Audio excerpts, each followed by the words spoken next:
வணக்கம்.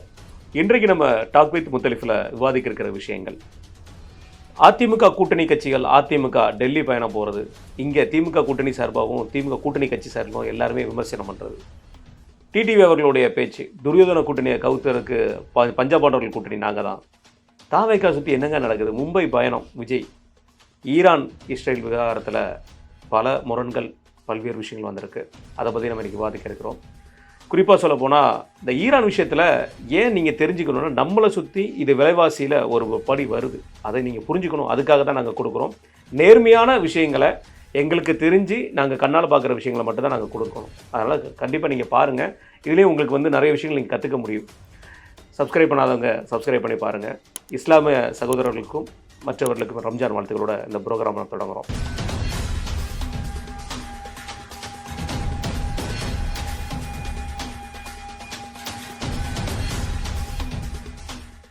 வணக்கண்ணே. வணக்கம் அண்ணே, உங்களுக்கும் ரம்ஜான் வாழ்த்துக்கள். நேற்று நம்மளுடைய சப்ஸ்கிரைபர்ஸ் நிறைய பேருமே உங்களுக்கு சொல்லியிருந்தாங்க. அதுக்கு அந்த சைடே வரல, நன்றி போட்டிருப்பேன். ஆமாம், கண்டிப்பான நிறைய பேர் வாழ்த்து தெரிவிச்சிருந்தாங்க. அண்ணன் எங்களுக்கு பிரியாணி கொடுத்துட்டாங்க. அதுக்கு அடுத்து நாங்கள் பிரியாணியோட முடிஞ்ச பிரியாணியோட நாங்கள் ஆரம்பிக்கிறோம். எனக்கு வாழ்த்து தெரிவித்த தமிழின் பல்ஸ் நேயர்களுக்கும் ரொம்ப நன்றி. கண்டிப்பாண்ணே. ரைட்ண்ணே, நிகழ்ச்சி ஆரம்பிச்சிருவோண்ணே.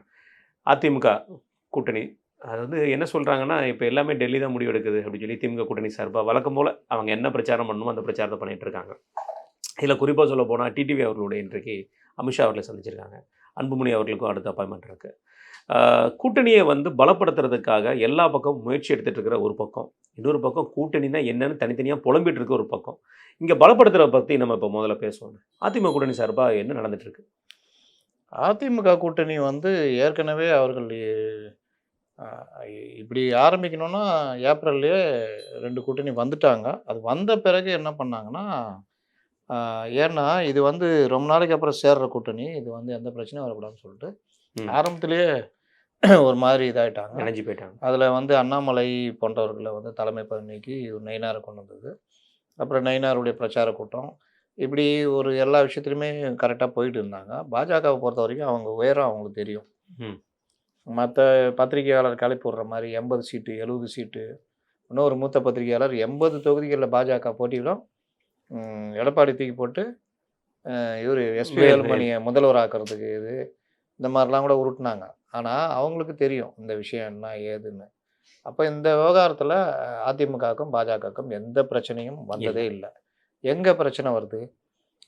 வெளியில் இருக்கவங்கள உள்ளே கொண்டு வரதில் நீங்கள் பார்த்து பேசிக்கங்க, நான் தலையில்லைன்ட்டாப்புல. பாமக இவங்களுடைய சாய்ஸ்னால டைரெக்டாக பாமக பேசிட்டாங்க. டிடிவி ரொம்ப முறுக்கிட்டு இருந்தார். இவர் முதலமைச்சர் வேட்பாளர்னா நான் வரவே மாட்டேன்னார், தூக்கு போட்டுக்கொண்ட அளவு பேசினார். அப்போ அந்த பேச்சுவார்த்தையை பேசி முடித்ததுன்றது என்டிஏ, குறிப்பாக அமித்ஷா. ஓபிஎஸ்க்கு எவ்வளோ சான்ஸ் கொடுத்தாங்க. ஓபிஎஸ் டிஎம்கே அஜெண்டாலே இயங்குறதுனால அவர் என்னென்னவோ குட்டி கலாட்டம் பண்ணி பார்த்தாரு. கடைசியில் எதுவுமே பண்ண முடியலன்னு நீ வா சேர்ந்துக்கொண்டுட்டாங்க. ஆமாம். சசிகலா அதிமுக வெல்வதுதான் லட்சியம், திமுக ஆட்சி வீழ்த்தப்பட வேண்டும், அதற்காக நான் திட்டம் வச்சுக்கிறேன் அப்படி இப்படின்னாங்க. இப்போ பார்த்தா அவங்க ஒரு கட்சியை ஆரம்பிச்சுட்டு இன்றைக்கி மாபெரும் கூட்டணி ஒன்று அமைச்சிருக்காங்க. கட்சியே இல்லாதவங்களும் கட்சியில் இல்லாதவங்களும், அதான் 2 முதியோர்களும் சேர்ந்து என்ன ஆரம்பிக்க போகிறாங்க. அவர்கிட்ட கட்சியே இல்லை. ஆமாம், அவர்கிட்ட கட்சி இல்லை, இவங்க கட்சியிலே இல்லை. ஆமாம், 2 பேரும் கட்சிட்டாங்க. இதில் என்ன ஒரு லாபம்னா, கடைசியாக பொதுச் செயலாளர் தேர்தல் உரிமையல் நீதிமன்றத்தில் வழக்கு இருக்குது. இப்போ அதுவும் போச்சு.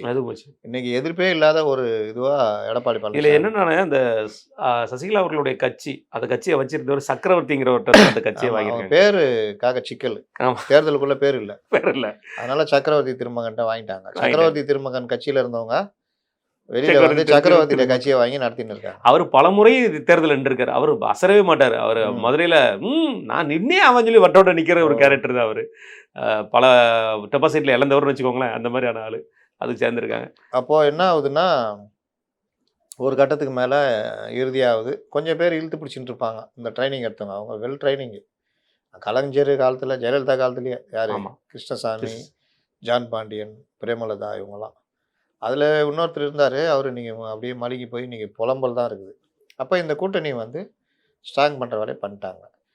பாஜக கிட்ட பேசும்பொழுது பாஜக எங்களுக்கு எண்ணிக்கையை விட தொகுதி தான் முக்கியம்ட்டாங்க. தொகுதி தான், நாங்கள் ஜெயிக்கக்கூடிய தொகுதியாக எங்களை பார்த்து கொடுங்க அப்படின்னு சென்னையில் கூட பல தொகுதிகள் இருக்குது.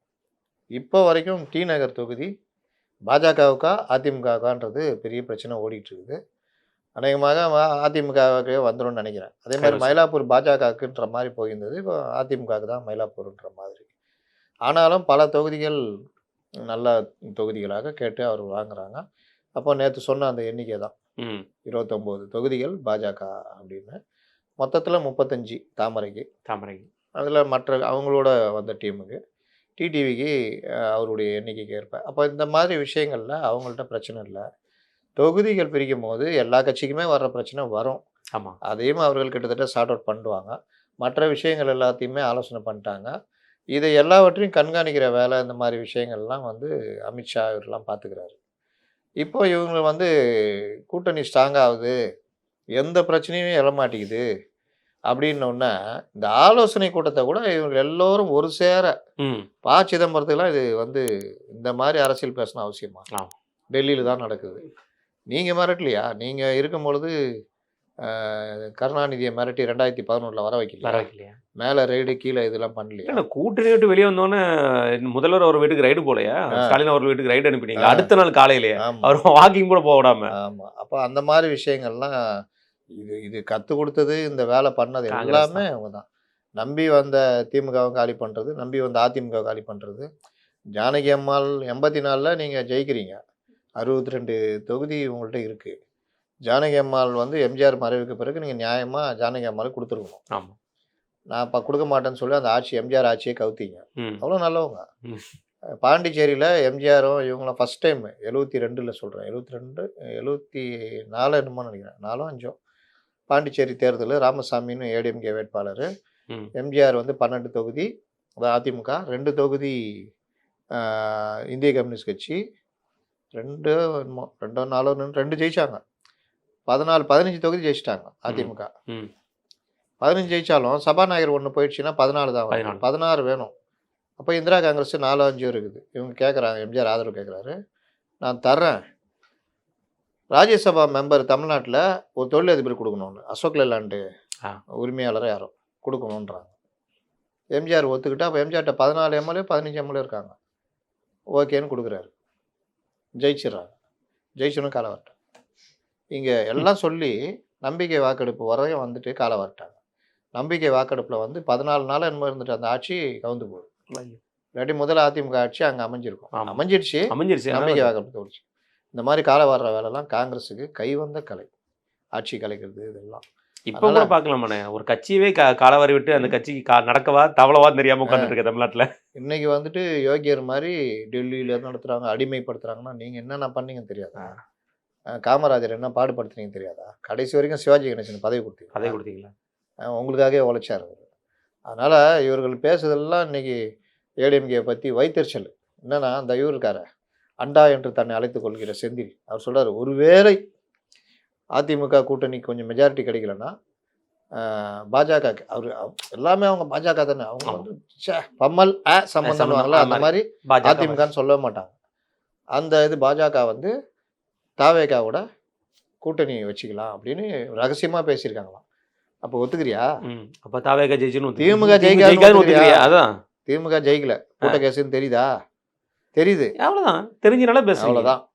இதுதான் மேட்ரு. உடனே சரிதான். ஆமாம். ஆனால் இவங்களும் ஜெயிக்க மாட்டாங்க, தாவேகாவும். அவங்களுக்கு என்ன இருக்குது, வேட்பாளருக்கே இப்போ பெரிய பிரச்சனை. திங்கக்கிழமை பாண்டிச்சேரியில் வேட்புமனு தாக்கல் கடைசி நாள். இன்னைக்கு நாளைக்கு மட்டும் தான் இருக்குது, இன்னைக்கு வரைக்கும். ஆனால் நேற்று நிர்மல்குமார் பேசும்போது சொல்லியிருக்காரு, நாங்கள் அனௌன்ஸ் பண்ணிடுவோம், தலைவர் இறுதி பட்டியலை ரெடி பண்ணி. ஒரு பட்டியலும் வரலடா, இறுதி பட்டியல். அப்போ என்ன பண்ணுவாங்கன்னா கடைசியாக 15 பேர் 2 தொகுதி போ, எல்லாம் 30 தொகுதி முடிஞ்சு போச்சு, வேலை முடிஞ்சு. தனித்து விடப்பட்டதா? அங்கே கூட காங்கிரஸ் அவங்களால பயன்படுத்த முடியுதா? காங்கிரஸை பேச வேண்டியதானே, நீ நில்லு 18 நில்லு, நான் 12 நிற்கிறேன், ஜெயிச்சா நீ தான் இதுன்னு பேச வேண்டியதானே. திமுக விட்டு வெளியே வா. ஏன்னா திமுக காங்கிரஸ் முட்டின்னு இதில் இதை பயன்படுத்தணுமா வேணாவா? இந்த மாதிரி பயன்படுத்தாதெல்லாம் லாஸ்ட்டில் ஒன்றும் இல்லாமல் தான் போவாங்க. அப்போது அதிமுக கூட்டணி பலமாக இருப்பதால் புலம்பல்கள் அதிகமாகிடுச்சு. அந்த புலம்பல்கள் எப்படி போகுதுன்னா, நேரடியாக இவங்களால எதையும் குற்றம் சாட்ட முடியல. அதனால் தலைமையிடமே டெல்லி தான், எல்லாமே இவங்க தான், அவங்க தான் முடிப்பாங்க. அவர் போனார், அவர் பேசின விஷயங்கள்லாம் வேறு. அந்த டிரான்ஸ்ஃபரிஸ்ட் பல விஷயங்கள் அவர் பேசிட்டு அவர் வந்துட்டார். இவங்களை கூப்பிட்ருக்காங்க, இவங்களுக்கு பேசிட்டு இவங்க இது திங்கக்கிழமை இன்னைக்கு சந்திராஷ்டமியா, ஆமா. ஞாயிற்றுக்கிழமை ஏதாவது இருக்கு. நவமிங்கிற திங்கக்கிழமை அநேகமாக திங்கக்கிழமை தான் வெளியிடுவாங்க. திங்கள வெளியிடுவாங்க. பட்டியல் வரப்போகுது. வந்த உடனே தொகுதியை கலகலன்னு அறிவிச்சிடுவாங்க. தொகுதியெலாம் ரெடி பண்ணிட்டு இருப்பாங்க. வேட்பாளரும் ரெடி. வேட்பாளரும் ரெடி. பல இடங்களில் வேட்பாளரில் வேலை செய்ய சொல்ல அளவுக்கு ரெடியாக இருக்குது. இவ்வளோதான் அதிமுக. பட்டியல் வந்துடும். இப்போ இன்னும் தடுமாறிட்டு இருக்குது. ஆமா. டிடிவி அவர்கள் இப்போ பேசும்போது பிரஸ் மீட்ல துரியோதன கூட்டணியை வீழ்த்த வந்த பஞ்சபாண்டவர் அணி நாங்க நம்ம அப்படிங்கிற சொல்லிட்டாங்க. நம்ம நேற்று முந்தானத்தை சொன்னோம். சொல்லிட்டோம் இதே வசனத்தை. ஆமா, பஞ்சபாண்டவர் அணிங்கிற 5 சொல்லி கிராமம் 13 கிராமன்ட்டேன் நான். 5 கிராமம் கேட்டாங்க, தரல. அவ்வளோ அநியாயம் பண்ணாங்க. ஆமா. சேனைகள் வந்து நான் வச்சுக்குவேன்னாங்க. கிருஷ்ணரை விட்டு கொடுத்துட்டாங்க. அது எவ்வளோ பெரிய தவறுன்னு போரில் வீழ்த்தப்பட்ட போது தான் தெரிஞ்சுது. சேம் அதே தான். இந்த அவர் பேசும்போது ஒரு வார்த்தை சொன்னாரு, தலைமை வந்து திமுக இங்க அதிமுக கூட்டணியை பற்றி தலைமை எடப்பாடியார் அவர்கள் தான்.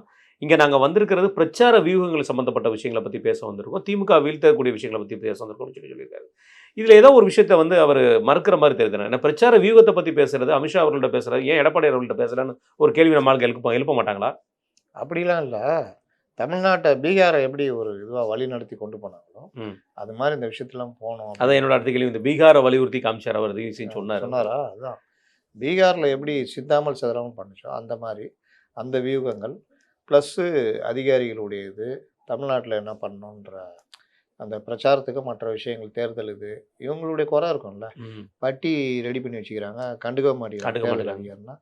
அப்போ அந்த மாதிரி விஷயங்கள் என்ன பண்ணணும் ஏது பண்ணணுன்றது, அப்புறம் இன்னும் பிற இத்தியாதிலாம் இருக்கும்ல, அதெல்லாம் எல்லாத்தையும் முடிக்கிற மாதிரி சேர்ந்தா ரைட்ண்ணே. திமுக கூட்டணிண்ணே ஒரு பக்கம் இல்லைண்ணே, எல்லா பக்கமும் புலம்பல் தான். ஃபஸ்ட்டு நாளில் இருந்து இப்போ வரைக்கும் அண்ணன் நேரத்தில் ரொம்ப புலம்பிட்டாரு. அண்ணன் திரும்ப, ஐயா என்னால் அதிகமாக கேட்க முடியல ஐயா, நிற்கிறவங்களே நிற்கிறாங்க, நீங்களும் கேட்குறீங்க, என்னால் என்ன பண்ண முடியும், சரி பணம் எடுக்க டிடி எடுக்க முடியலையா, பணத்தோட வாயா, என்னெல்லாமோ கூப்பிட்ற அளவுக்கு போயிட்டாரு. ஏன் இவ்வளோ புலம்பல் எங்கள் அண்ணன் திருமாக்கு? தலைவர்கள் புலம்ப மாட்டாங்க. தாவாக்கா தலைவர் வேல்முருகன் கூட தைரியமாக முடிவெடுத்தார். ஆமாம். ஆனால் இவர் புலம்புறார். இவர் புலம்புல நீங்கள் ஒரு விஷயத்தை நல்லா கவனிக்கணும். இவருக்கு கம்மியாக சீட்டு வாங்கிறதுல பிரச்சனை இல்லை. பிரச்சனை எங்கன்னா கட்சிக்காரன் திட்டுவான், வெளியில் அசிங்கம். இது ரெண்டு தான் இவருக்கு பிரச்சனை. அதனால தான் புலம்புறாரு. மற்றபடி இவர் வந்து உண்மையிலே இவருக்கு பிடிக்கல, இவர் ஏற்றுக்கலைன்னா அந்த அறிக்கையே வேறு மாதிரி இருக்கும். ஆனால் இவர் இதை வச்சு தான் புலம்புறாரு. நம்ம வந்து எவ்வளோ நம் வளர்ச்சியை பொறுக்காதவர்கள். யாரை சொல்கிறீங்க? அப்பாவையா? யாருதான் தெரியல. தாய்மானவரை வளர்ச்சியை வளர்ச்சி யாருக்கு எடுத்துக்கிட்டது? அது ஒன்று இருக்குல்ல. நாம் வந்து இந்த சூழ்நிலைக்கு தள்ளப்பட்டோம். யார் தள்ளிக்கிட்டது? ஏங்க தாவேகா ஏடிஎம்கே தனியாக இருந்துச்சுங்க. அப்போ நீங்கள் அவர் புத்தி சொல்லியிருந்தீங்க. ஏன் அவர் கூட போகல? நீங்கள் அப்படியே மக்கள் நல கூட்டணி போயிருந்தா திமுக பயந்துருக்கோம்ல. ஆமாம். உங்களை தான் ஒன்றும் இல்லாமல் ஆக்கி 5 சீட்டு 6 சீட்டு கொண்டு முறுக்குனப்பவே நீங்கள் உஷாராகணும்ல. அட்லீஸ்ட் கடைசி 2 வருஷமா ஒழுங்கா ஆண்டிருப்பாங்க. அதையாவது பண்ணி தமிழ்நாட்டு மக்களுக்கு ஸ்ட்ராங்காக இருக்கலாம்ல. ஆமாம். பாஜக நீங்கள் அப்படி உள்ளே வந்திருக்காது இல்லை. அவரை நடுத்தரில் கொண்டு போய் நிறுத்திட்டு புத்தி சொல்லியிருந்தீங்க. நீங்கள் சுகத்தை அனுபவிச்சிருந்தீங்க. ஆனால் இவர் சிபிஎம் கூட போயிடலாம். இவர் போக முடியாது. அங்கே பெரிய அந்த எலிக்கு ஒரு இது வைப்பாங்க தெரியுமா, அப்படி மாட்டிக்க தெரியுமா? பசை மாதிரி வந்து மாட்டிச்சுன்னா இழுக்க. அந்த மாதிரி அவங்க எல்லாம் அவங்க ஆளுங்க மாட்டின்னுக்குறாங்க. அவ்வளோ பசை இருக்கு. அதுலேருந்து வெளியே வர முடியல. அப்புறம் எங்கேருந்து நீங்கள் வந்து இங்கே வர்றது? அதான் அவங்களுக்கு பிரச்சனை. அப்போ மக்கள் நல கூட்டணியாக இவங்க வெளியே வந்திருக்கலாம். அதையும் செய்யலை. இவர் வந்து இன்னைக்கு பாஜக உள்ளே வந்துடும் அப்படி இப்படின்றாரு. நீங்கள் எத்தனை விதத்தில் உங்களை விட்டு கொடுத்து போனீங்க. ஒரு புத்தக வெளியிட்டால கூட உங்களை மேய்ச்சாங்க. அப்போ உங்க வளர்ச்சியை பொறுக்காம தானே பண்ணாங்க. உங்களால நாங்கன்னா எங்களால நீங்கன்னு ஆதவ அர்ஜுனா சொன்னார். இல்லை கவர்னர் கேட்டு போராட்டம் நீங்கள் வெளியே நடத்துறீங்க, அவங்க உள்ள உட்காந்து பிஸ்கட் சாப்பிட்ற. அப்போ அவங்க சொன்ன விளக்கம் பார்த்தீங்களா? நான் ஸ்டாலின்னா நான் ஸ்டாலின் இல்லை, நான் வந்து முதல்வர். இவர் துரைமுருகன்னா ஒரு துரைமுருகன் இல்லை. இவர் வந்து இது அமைச்சர். அவர் உதயநிதினா உதயநிதி இல்லை, அவர் துணை முதல்வர். அப்போ இபிஎஸ் அவர்கள் எடப்பாடியார் இல்லை, எதிர்கட்சி தலைவர், அது மரியாதை கொடுக்கணும்ல. அப்புறமேட்டு ஊர்ந்து போறீங்க. அடுத்த வருஷம் போனீங்களா? முந்தின வருஷம் போனீங்களா? அது கிடையாது. அப்போ அதே முதல்வர் உதய தானே போலல்ல. அவருக்கு எப்போ ஏதாவது தோணும் போல இருக்கு, தோணா உண்டு. அது ஒன்று. நான் என்ன கேட்குறேன், அது ஒத்து போயிட்டீங்க. இது ராஜ்நாத் சிங் கூட நாணய வெளியிட்டாங்க. உங்களை கேட்டாங்களா? உங்க யாரையாவது கேட்டாங்களா? அன்னைக்கு எங்கே போச்சு உங்கள் தன்மானம்லாம்? இன்னைக்கு 5 சீட்டுக்கு அலைப்பாயிறார்கள் மார்க்சிஸ்டுகள்னு போட்டால் கோவம் திட்டுறாங்கல்ல. என் கட்சி பற்றி தெரியுமா? உன் கட்சி பற்றி தான் தெரிஞ்சு தான் கேட்குறேன். நானே வெளியிட்டப்போ ராஜ்நாத் சிங்கை கூட்டு வந்தாங்கல்ல, எதிர்ப்பு தெரிவிச்சிங்களா குறைந்தபட்சம்? ம். இந்தியா கூட்டணியில் யாருமே இல்லையா? யாருமே இல்லைங்க. ஏன் இவர் கூட்டு வந்து எடுக்கிறீங்க? கீழ உட்காந்து பார்த்துட்டு இருந்தீங்க. தனியாக போய் புலம்பியிருக்காங்க. தனியாக 3 பேரும் உட்காந்துட்டு என்ன இப்படி பண்ணுறாங்களே அப்படி இப்படின்னு. அதுக்கு முன்னாடி தானே உங்களை அங்கே போகக்கூடாதுன்னு சொல்லி இது பண்ணுவோம். உங்கள் கட்சி உள்ள அவங்க தலையிடுவாங்களாம். ஆமா. பொதுவாக இருக்கிற விழாவில் கூட்டணியை மீறி, இந்தியா கூட்டணியை மீறி வெளியில இருந்து பாஜகலேருந்து கூட்டு வருவாங்களாம். ம். அதுக்கு இவங்க கவனம் இருந்துருவாங்களாம். தூய்மை பணியாளர் போராட்டம் பொறுத்து தானே போனீங்க. அதுக்கு ஒரு காரணம் வேற சொன்னீங்களே. ஆ. இப்படியே பார்க்க கூடாதுங்க, கொஞ்சம் வேற விதமா பார்க்கணும்னீங்களே.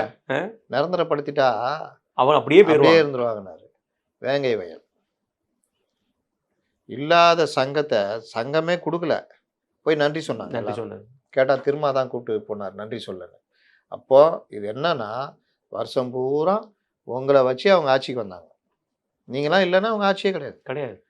வந்தாங்க, பெருவெற்றிலாம் கிடையாது. ஆனால் அவர்கள் நன்றாக அனுபவித்தார்கள். உங்களுக்கு செதற விட்டாங்க, சில்லறை செதற விடுற மாதிரி. அதை அனுபவிச்சுக்கிட்டே பொறுத்துக்கிட்டு போனீங்க. உங்களுக்கு ஜாதி ஆணவ கொலை பற்றி கவலை இல்லை. ஜாதி ஆணவ கொலைக்கு எதிரான தனிச்சட்டம் பற்றி இவங்க போய் சொல்கிறாங்க, ஜாதி ஆணவ கொலைக்கு எதிரான தனிச்சட்டம் சம்பந்தமாக முதல்வரை சந்தித்து பேசிட்டு போந்தோம்னு வெளியில் பேட்டி கொடுக்குறாங்க. அவங்க என்ன சொல்கிறாங்க, உடம்பு சரியில்லைன்னு பார்க்க வந்தாங்க. இதுல என்ன கொடுமைன்னா, அண்ணன் திரும்பவே சொல்றாரு, நான் முதல்வரானா கூட இந்த ஆணவ கொலை தடுக்க முடியாது. தடுக்க முடியாது, எதுவுமே பண்ண முடியாது. எதுவுமே பண்ண முடியாது. அப்ப நீ எதுக்கு சட்டம் கேட்கீங்க? அதான் அவர். ஆனா இங்கே பேச மாட்டாருன்னா நாடாளுமன்றத்தில் போய் கேட்பார். சட்டத்தை ஏத்துங்க, விடாதீங்க அடிப்பார். சாதி வாரி கணக்கெடுப்பு நடத்த முடியாதுன்ட்டார். எதாவது பண்ண முடியுதா உங்களால்? நீங்களே ஒரு இது வேறு போட்டிங்க, சாதி ஆணவ கொலைக்கு எதிராக உள்துறை அமைச்சர் கடிதம் எழுதுனீங்க. ஆமாம். அவன் இது பண்ணான், அதுக்கும் பதில் கொடுக்கல. மதுவிலக்குன்னு சொல்லிட்டு அந்த மாநாடு நடத்த இவங்களே கூட்டு வச்சு மாநாடு நடத்துறீங்க. அகில இந்திய மதுவிலக்கு மாநாடு ஆயிடுச்சு. அகில இந்திய தமிழகத்தில் தொடங்கி அப்படியே இந்தியா முழுதும் போய் அகில இந்தியா. ட்ரம்பு நீ தண்ணி அடிக்கூடாது பார்த்துக்க அப்படின்ற அளவுக்கு ட்ரம்பை எச்சரிக்கிற அளவுக்கு போயிட்டாங்க. இதுதான் இது. அது மாநாடுலாம் இந்த ஆதவ அர்ஜுனா நடத்துனது. இவர் எந்த காலத்தில் மதுவிலக்கு மாநாடு ஆதவ அர்ஜுனா சீன் பண்ணணும்னு நினச்சாரு. அவர் அவருக்கு பகையாயிடுச்சு. ஆமாம், ரொம்ப ஆடுறாப்புலன்னு சொல்லிட்டு எல்லாம் ஒன்று சேர்ந்து தட்டி விட்டாங்க. அப்போ இவர் இந்த மாதிரிலாம் விட்டு கொடுத்து வந்து இன்றைக்கும் பார்த்தீங்கன்னா அந்த தைரியமாக கேட்டு வாங்குற அளவுக்கு இல்லை. இந்த பொம்பளைங்க உட்காந்து அந்த இது பொண்டாட்டிங்க அம்மா வீட்டுக்கு எதாவது அனுப்பலைன்னா சில பேர் புலம்பிட்டு இருப்பாங்க. எதுக்கு புலம்புறேன்னா, அப்பதான் புலம்புவேன், ஏன் ஆட்டுறாம நான் சொல்கிறேன், உனக்கு என்ன, நீ தான் அனுப்ப மாட்டேன்ட்டல்ல போகம்னு அப்படின்ட்டு. இந்த வீட்டில் எது நல்லா இருக்குது, எது இது இருக்குது, இந்த மாதிரி இருக்கும். இப்போலாம் வேற. அப்போ சொல்கிறேன், அப்போ ஜென்ரேஷன். அப்போ ஆணாதிக்க இது இருந்தது, ஆண்கள் கையில் பொருளாதாரம் இருந்தது. இப்போ கொஞ்சம் பரவாயில்ல. அதனால் அந்த காலத்துலலாம் பார்த்துருக்கேன் அந்த மாதிரி புலம்பெல்லாம். அந்த மாதிரி இப்போ இவர் உட்காந்து புலம்பிட்டு இருக்காரு. என்ன நடந்துச்சு, ஏது நடந்துச்சு, நம்மளை வளர விடாமல் பார்த்துக்கிறாள். என்னங்க சத்தம்? இல்லை மாமா பேசிக்கிட்டு இருக்கிறேன் மாமா அப்படின்னு. என்ன யாரை சொல்கிற வளர விட மாட்டேன்? இல்லை நான் எனக்குள்ளேயே நான் புலம்பிக்கிறேன், எனக்கு தனி பேசிக்கிறேன், எதுக்கு என்ன அவன் இல்லை நம்பாதே வரமாட்டான் தருமி புலம்புவா. அது மாதிரி புலம்பு விட்டானே, தனியாக புலம்பு விட்டானே. முன்ன கூட நான் எழுதுனா என்னன்னு ஏற்றுக்குவான், இப்போ போனால் மண்டபத்தில் யாராவது எழுதி கொடுத்தான்னு கேட்பாங்க. இருக்கிற மானமும் போச்சு, மரியாதை போச்சு, எல்லாம் போச்சு. அந்த மாதிரி போச்சு, புலம்பிட்டு இருக்காரு. அவங்க இப்போ நம்மலாம் போட்டு கிண்டி விட்டோம், கட்சிக்குள்ள பெரிய பிரச்சனை ஆயிடுச்சு. ஆமாம், அந்த பதிவுலாம் நல்லா சொல்லியிருக்கார் தோழர், அப்படியே உண்மைதான் சொல்லிக்கிறாருன்னு. இப்போ 5 போய் வாங்கினா சிக்கல். அதனால இப்போ செயற்குழு கூட்டம் அதெல்லாம் நடத்திக்கின்னு. நான் கூட அண்ணன் வைகோ போய் பார்த்ததோட சரி, ஏன் சீட்டை வேணா ஒரு சீட்டை ஒன்று தரேன், நீ வாப்பாங்க கூடுவார் போலன்னு பார்த்தா, நான் கேரளாவுக்கு போனதுக்கு நல்ல வரவேற்பு கொடுத்தாங்க, அதுக்கு நன்றி தெரிவிக்குவேன். அதெல்லாம் சும்மா டிஎம்கேலேருந்து அனுப்பிச்சு தூதர் அனுப்பிச்சிருக்கேன். நான் பாரு எப்படி இருந்தேன், இப்படி போர்வாலை சுத்தினா வச்சுக்க 10 தலை ஊந்துரும். சரு சரு சரு கூட சேர்ந்து சுத்தினவர் தானே அவரும், கூட சேர்ந்து சுத்தினவங்க தானே சரு சரு சரு சுத்துவேன். இப்போ நானே எப்படிங்கிறேன் பாரு. ஆமா, மடக்கிட்டு உட்காந்து கம்பெனியே மடக்கின்னு ஒன்றும் இல்லாமல் 3 தொகுதி 3 அவங்க 1 அது கூட நான் நிற்கிறேன்னு கேட்டு வாங்கியிருக்கேன். நான் நிற்கலன்னா அதையும் குத்துருப்பாங்க. அதனால அந்த லெவலு உனக்காவது 6 கொடுக்குறேன்றாங்க, எனக்கு பார். இதில் ஒரு புலம்பல்னு அண்ணன் புலம்பினதில், திருமணம் புலம்பினதில் வேட்பாளர்லாம் அதே வேட்பாளர் நிற்கிறாங்கன்னு நினைக்காதீங்க. ரொம்ப நாள் நீண்ட நாட்களாக கட்சியிலே இருக்கிறவங்களுக்கு வேட்பாளர் ஆகணும்னு ஆசை இருக்குது. தொகுதி என்னன்னு தெரிய மாட்டேக்கு, வேட்பாளர் என்னன்னு தெரிய மாட்டேக்கு. வேட்பாளர்லாம் வாங்க என்னென்னு சொல்ல வாராருண்ணே. இந்த கட்சிக்காரங்களுக்கு நீ விருப்பம் ஒன்று கொடு, நான் இன்டர்வியூ எடுக்கணும் ஏதாவது சொல்ல வராரா, அல்லது பணம் வேணுங்கிறதுக்காக கூப்பிட்றாரா, என்ன காரணத்துக்கு அந்த புலம்பல்? இந்த வேட்பாளர் விஷயத்தில் தொகுதி வாங்குறதுலேயே விட்டுருங்க, அது தெரிஞ்சு போச்சு, டாமினேஷன்ஸ் கூடிடுச்சுன்னு. வேட்பாளர் உங்கள் கட்சியில் தானே நிப்பாட்ட போகிறீங்க, அதுக்கு ஏன் புலம்புறீங்க? வேட்பாளரும் அவங்களே முடிவு பண்ணுவாங்க, அதுவும் போச்சு. அதெல்லாம் இருக்குது. போன தடவை ஒரு முக்கியமான வேட்பாளர் மாற்றிட்டு இன்னொரு வேட்பாளர் அவரும் தோற்று போயிட்டார். இந்த தடவையும் அதே சொல்லியிருக்காங்க இப்படிதான். அதனால் இவரால் வெளியிலலாம் வரவே முடியாது. புலம்பி கொஞ்சம் புலம்புனோன்னா ரொம்ப புலம்பாதீங்க, சீட்டு தாங்க கம்மி பண்ணிக்கிறோம், அதுலயும் பாருங்க, மற்றதெல்லாம் கம்மி பண்ணிக்கிறோமா, ஒரு வேணா தொகுதி அதை தோத்ததுக்கு பார்த்துக்கலாம். ஒரு தொகுதி ஏன்டா தோத்தவங்கிறதுக்கு நம்ம வேட்பாளரை மாத்தி நிப்பாட்டிட்டோம்னு சொல்லி திமுக சொல்லிச்சு, அதனால தோத்துச்சுன்னு. எப்பா ஏன் அப்ப நீங்க உங்களுக்கு வேலை செய்யலையா அப்படிங்கிற மாதிரி. வேட்பாளரை மாற்ற சொன்னது யாரு? யாரு? அது ஒன்று இருக்குல்ல, அது சொல்ல வேற மாட்டேங்கிறாங்க. சொல்லிடலாமா யாரு என்ன எந்த வேட்பாளர்னு? அதனால் அவங்கள நிப்பாட்டினா கூட ஜெயிச்சிருப்பாங்க. அதனால் இப்போ வந்து அவங்களுக்கு சான்ஸ் கொடுக்குறாங்கன்னு தெரில. இப்போவும் அதே தான், இவர் கையில் கட்சி இல்லை, தீர்மானிக்கிறதுலாம் அவங்க தான், யார் வேட்பாளர்லாம் நாங்கள் பார்த்துக்கிறோன்றாங்க. எல்லாம் நான் பார்த்துக்கிறப்ப எனக்கு உனக்கு ஆமா, ஆ? காரியாலயம் நான் சொல்கிறாலே தான் போறேன். போடு, டிவிலாம் அவ்வளோ சவுண்ட் விட்டுனுக்குறாப்புல, ஆ. இஸ்லாமியர்கள் பிரதிநிதி மாதிரி காமிச்சிக்கிறாப்புல, அவரே இருக்கட்டும். அதே முடிஞ்சு போச்சு அடிக்கணும். அதனால் இந்த இதெல்லாம் சேர்ந்து தான் அவருக்கு பயங்கர வெறுப்பு, நம்மளை மீறி போய்கிட்டு இருக்குது எல்லாமே. ஆனால் முடிவு எடுத்தால் திட்டக்கூடாதுல்ல எல்லாரும். அவரே மனசு வருத்தப்பட்டு வேதனைப்பட்டு வெக்கப்பட்டு துன்பப்பட்டு வாக்கப்பட்டு துயரப்பட்டு அகப்பட்டு துன்பப்பட்டு துயரப்பட்டு பட்டு காஞ்சிபுரம் பட்டு எல்லா பட்டும் பட்டு ஆமா, அங்கே போயிருக்காரு. அதனால கொஞ்சம் விட்டு கொடுங்க பாவம் அப்படின்ற மாதிரி இதாகும். இப்ப கடைசியா தனிமைப்பட்டு இருக்காரு. அந்த பட்டு வேற அந்த இருக்குது. பட்டு வேற இருக்கு. அதான் பிரச்சனை. ரைட்ண்ணா, கம்யூனிஸ்ட் என்னதான் முடிவு எடுக்க போனா இப்ப வரைக்கும் பிரச்சனை போயிட்டே இருக்கு மார்க்சிஸ்ட் கம்யூனிஸ்ட்ல இருந்து. நீங்கள் உடனே ஒத்துக்கிறது ஒரு வகை. ஓகே, ஆனால் கொஞ்சம் டைம் கொடுங்க, நாங்கள் அப்படி கூட்டம் கூட்டுவோம். ஒரே செயற்குள்ள எதுக்கு 2 தடவை கூட்டுறீங்க? அதான் எனக்கு ஆச்சரியமா இருக்கு.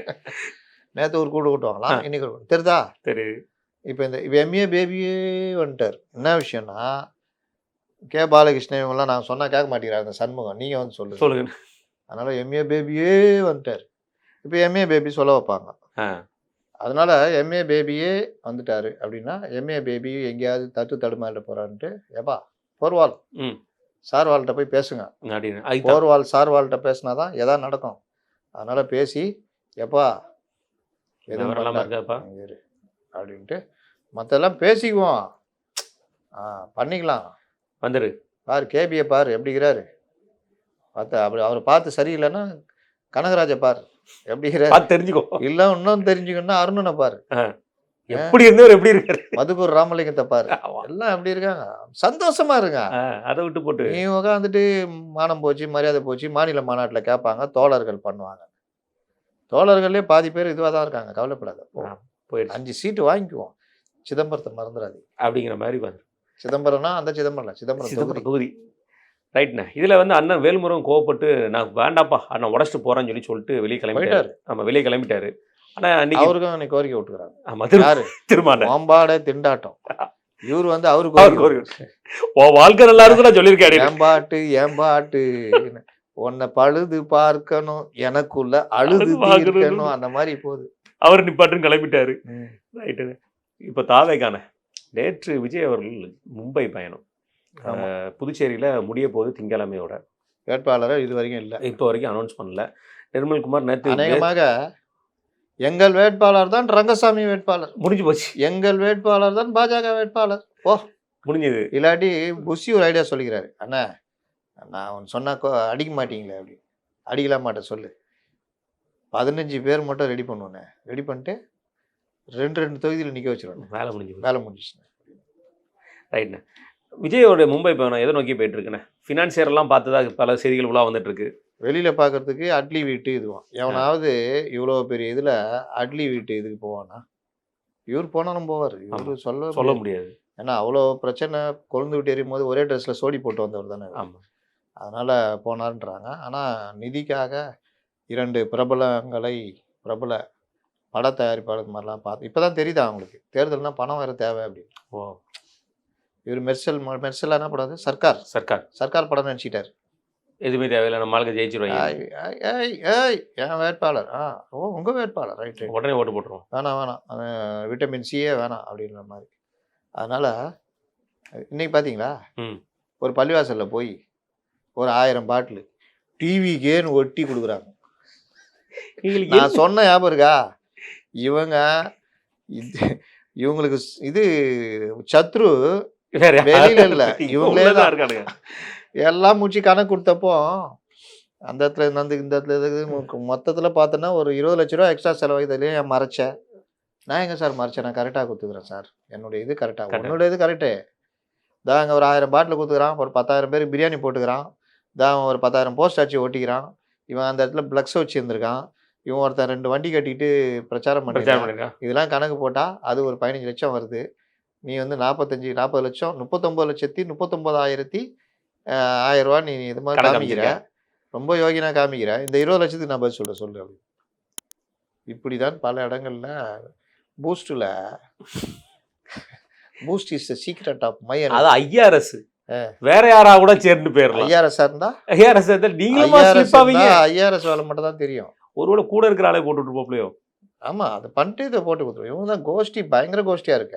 இப்ப சமீப காலம் பார்க்கவே முடியல. பாருங்க, நான் ஒன்று சொல்றேன். துறைமுகத்துல ஏற்கனவே ஒருத்தர் இருக்காருங்க, அவர் பேரு நல்ல பேர் ராஜசேகர, அந்த நல்லா ஒர்க் பண்ணிட்டு இருக்காரு. சேகர் பாபு பயந்து போய் கிடக்குறாரு. சரிண்ணே. இந்த தெரிப்பா ஒரு 4-5 தொகுதிகளில் ஒர்க் பண்ணுறது வந்து நல்ல இது பிரியும். சரிண்ணே. அவருக்கு தான் சீட்டுலாம் நாங்கள் எதிர்பார்த்துருந்தோம். இப்போ ரஜினிகாந்த் ரசிகர் மன்ற தலைவர் ஒரு பெரும்புள்ளி அசோக்னு ஒருத்தர், அவரை கொண்டு போய் துறைமுகத்தில் நிற்கிறதுக்கு முடிச்சிட்டார். பெரும்புள்ளி, பணம் படைத்தவர். சரி. அவரும் சேகர் பாபுவும் மொழியால் இணைஞ்சவங்க. ரைட்டு. இணைந்தவர்கள். அப்போ முடிஞ்சது. சேகர் பாபு ஸ்டைல் தெரியும்ல, அழகா பேசுவார. அப்போ பார்த்துங்க எப்படி இருக்கும் தாவேகாவுடைய இது துறைமுகத்தில் எப்படி இருக்கும் பார்த்துங்க. ஏன்னா அவங்களே பயப்படுறாங்க, தாவேகா துறைமுகத்தில் கணிசமான வாக்குகளை வாங்கும், தோல்வி நிச்சயம்ன்ற மாதிரி இது. அப்போ இது வந்து இந்த வேலை நடக்குது. அப்போ அவருக்கு என்ன எப்படி இருக்கும், வேலை செய்வாரா? வேலை செய்வார். கால வாரத்தானே பார்ப்பாரு. இந்த மாதிரி பல தொகுதிகளில் இன்னும் வந்துக்கிட்டே இருக்குது உதாரணங்கள். போக போக நம்ம பேச வேண்டிய சப்ஜெக்ட்டு இந்த தாவேகாக்குள்ளேயே அவ்வளோ இருக்கும் போல இருக்கு. ரைட்ண்ணே. நேற்று சமூக வலைதளங்களில் ஒரு பெரிய குற்றச்சாட்டு போயிட்டுருக்குண்ணே. இந்த கரூர் விஷயத்தில், தாவேகா விஷயத்தில் வந்து சாட்சியங்கள் நிறைய விஷயங்கள் அழிச்சிருக்காரு அப்படிங்கிற விஷயத்தை நோக்கி போயிட்டுருக்கு. இது வழக்கு பதிகிறது கூட வாய்ப்பு இருக்குது விஜய் அவர்கள் மீது அப்படிங்கிற மாதிரி விஷயம் போயிருக்கு. ஆதவ் அவர்கள் மீது இருக்கிற வழக்கு தூசி தட்டப்படுது. எப்படி பார்க்குறீங்க இந்த ரெண்டும்? இன்னை வரைக்கும் அது ரெண்டுமே பெருசாக வரல. இவங்க எல்லாம் என்ன ஊட்டிகிட்டு இருக்காங்கன்னா, சினிமா ஷூட்டிங்காக எடுத்தாங்க. கரூர் இவங்களுடைய அறியாமையை நினச்சி நம்ம பரிதாபம் தான் பண்ணோம். ஏன்னா உருவாக்குனது திமுக சைடில் தான் அந்த பிரச்சனை உருவாக்குனாங்க. கூட்டணி இல்லைன்னொன்னே பாஜக சைட்லையும். ஆனால் விஷயம் என்னென்னா, இவர்கள் அந்த இந்த கேஸே வந்து ஒரு இந்த கேஸ் தான், ஆக்சிடென்ட் கேஸ் மாதிரி தான். அப்போ 304 ஏன்னுவாங்கல்ல, இது பிஎன்எஸ்ல வேறு செக்ஷன் வரும். மற்றபடி இது கொலை குற்றம்லாம் கிடையாது. ஆனால் இந்த கேஸு ஆக்சிடென்ட் கேஸ் அந்த இதில் வந்தாலும் இவர்கள் எனக்கு என்னென்னு வீடியோக்கெல்லாம் அழிச்சாங்க. அது வந்து தடயங்களை அழித்தல். அப்போ தடயங்களை அழித்தல்னா அது கிரிமினல் கேஸ். அதுக்கு 7 வருஷம் வரைக்கும் தண்டனை இருக்குது. ஓகே. அதற்கு கீழே ஆதவ், விஜய், புஷி, இன்னும் அந்த வண்டியில் இருந்தவங்க, மாவட்ட செயலர், இவங்க மேலாம் சிபிஐ வழக்கு போடுவதற்கு முகாந்திரம் இருக்கிறது. ஓகே. அது போட்டால் பெரிய சிக்கல் விஜய்க்கெலாம். டக்குன்னு விசாரித்து ஒரு 6 மாதத்தில் தீர்ப்பு வந்தால் 3 வருஷம் 4 வருஷம்னு வருது வச்சுக்கோங்க, தகுதி எப்பெல்லாம் வந்துடும். அது வந்து ஒரு பெரிய சிக்கல், தலைக்கு மேலே கத்தி. ரெண்டாவது ஆதவ அர்ஜுன் அந்த ஜென்சி போட்டார்ல, அதுக்கு வந்து ஒரு இதெல்லாம் வாங்கி தடகடெல்லாம் வாங்கி ஒன்றும் நடவடிக்கை எடுக்காமல் அப்புறம் அதுக்கு விலகெல்லாம் கொடுத்துருந்தாரு. நான் ஏன் போட்டேன் தெரியுமா அப்படி இப்படின்னு. அதுக்கப்புறமா ஜென்சி நான் இதாருந்தார். இப்போ அந்த வழக்கை மீண்டும் விசாரிக்கணும்னு. இல்லைண்ணே, அவருக்கு அந்த பேச்சு கூட ஒரு சில இடங்கள் இன்றைக்கி அந்த வெளிவாகத்தில் கடைசியாக பேசுன்னு நினைக்கிறேன். அந்த விளாத்திக்குளம் குழந்தை, அந்த குழந்தை பாதிக்கப்பட்டிருந்த விஷயத்தை அவர் சொல்லும்போது பேர் சொல்லிட்டாரா? பேர் சொல்லாமல் அதை விளக்கம் கொடுக்குற மாதிரி கற்பழிச்சு பழி வாங்கி படுத்து. கற்பழிச்சுன்ற வார்த்தை என்ன மாதிரியான வார்த்தைண்ணே? முன்னாடி உட்காந்துருக்கிற ஆட்களை விடு, இது பார்க்குற எத்தனை பேர் பார்ப்பாங்க, புதஞ்சு கிடந்துச்சு 4 நாள் என்னமோ உனக்கு இஷ்டத்துக்கு பேசுகிறாரு. ஏன்னா நீயே 4ஆவது நாள் போயிட்ட அப்புறம் 4 நாள் கேஸை வந்து எப்படி நீ திசை திருப்பிய கேஸை? என்ன காரணம்? இதுதான் பிரச்சனை. நீங்கள் ஒரு சம்பவத்தில் நடவடிக்கை எடுக்கலை, விமர்சனம் வைக்கிறது வேற. அந்த விசாரணைக்குள்ளே போயிட்டு தசை திருப்புற மாதிரி தூண்டி விடுற மாதிரி பேசினா போலீஸு வழக்கு பதிஞ்சிடும். ஒருத்தர் இது பண்ணு. இதுதான் இவர்கள் தெரியாமல் எனக்கு என்னன்னு பேசுறது. அப்போது அந்த மாணவி வழக்கில் மறுநாள் காலையிலேயே பாடியை கண்டுபிடிச்சாங்க. நைட்டு ஃபுல்லாக தேடுறாங்க, மறுநாள் காலையில் கண்டுபிடிக்கிறாங்க.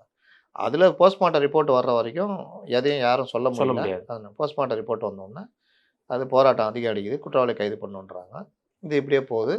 அப்புறம் இப்போ ஒருத்தரை மட்டும் அரெஸ்ட் பண்ணியிருக்காங்க. அது ஒருத்தராக எத்தனை பேருன்றதுலாம் போஸ்ட்மார்ட்டம் ரிப்போர்ட்டு மற்ற விஷயம். இதுதான் அந்த வழக்கில் முடிஞ்சு போச்சு. இதில் அந்த அம்மா பிரவீனான்றவங்க ரொம்ப அலட்சியமாக அந்த கேஸை ஹேண்டில் பண்ணது, பெற்றோர்களை அவமரியாதை பேசின அடிப்படையில் அவங்கள டிஐஜி சரவணன் சஸ்பெண்ட் பண்ணிட்டாரு. மதன் எஸ்பி அவர் ரொம்ப இதுவாக கொண்டு போய்கிட்டு இருக்காரு. படங்களும் அடையாளப்படுத்துறதா பண்ணீங்கன்னா, நாங்கள் வழக்கு பதிவு பண்ணுவோம், கைது கூட பண்ணுவோம். One of the honest police ஆஃபீஸர்னு சொல்கிறாங்கண்ணே. ம். அவர் மதன் அவர்கள் வந்து ரொம்ப ம். ஹானஸ்ட்டாக இருப்பார் அப்படிங்கிற மாதிரி விஷயங்கள் நிறைய இப்போ பேசப்படுது. அவர் இதுவரைக்கும் அவர் செய்யாதது இந்த ஒரு விஷயங்கள்ல பேசப்படும்போது கிட்டத்தட்ட 2 நாட்கள் வந்து இரவும் பகலுமா இதுக்கான வேலையில் அவர் வாங்கியிருக்காரு. பல மடங்கு அவர் வந்து இதில் நேரம் செலுத்தியிருக்காருங்கிற இதில் விஷயம் என்ன விஷயம்னா, அவருக்கு மேலே இருக்கிறோம் அப்படிதான். அவர் சரவணன் சார் சரவணன் அவர் ஏற்கனவே நெல்லையில் கமிஷனர் இருந்தவர். அதனால் அவருக்கு நல்லாவே தெரியும். அது ஒரு ஃபங்க்ஷன் ஒரு விஷயம் நல்ல பேர் கோயில் சம்மந்தப்பட்ட விஷயத்துலாம் அவர்கிட்ட போயிட்டு நீங்கள் கண்டபடிலாம் பண்ண முடியாது. அவர் வேறு மாதிரி. சின்ன உதாரணம் சொல்கிறேன். தீபா பீக்கில் இருந்த டைம், தீபா திடீர்னு போய் இங்கே ஒரு போராட்டம் நடத்துகிறாங்க. எங்கே? போயஸ் காட்டலாம். ஆமாம் ஆமாம். கூட பத்திரிகையாளர் அவங்களுக்கு ஆங்கில பத்திரிகையாளர் கூட்டு போய் இது பண்ணோன்னே அங்கே இருக்கிற டீம் போட்டு அடிச்சிச்சு. உடனே இந்த அம்மா ஆய்வின்னு சொல்லி உக்காந்து ஆய்வின்னு இவர் வந்தார். டிசி டி நகர் சொன்னார் பொறுமையாக, இது அதெல்லாம் முடியாது, நாங்கள் யார் தெரியுமா, ஆச்சா பூச்சா ஆய்வின்னு ஒரே வார்த்தை சொன்னார். தூக்கி உள்ளே உட்கார வச்சுருவோம்.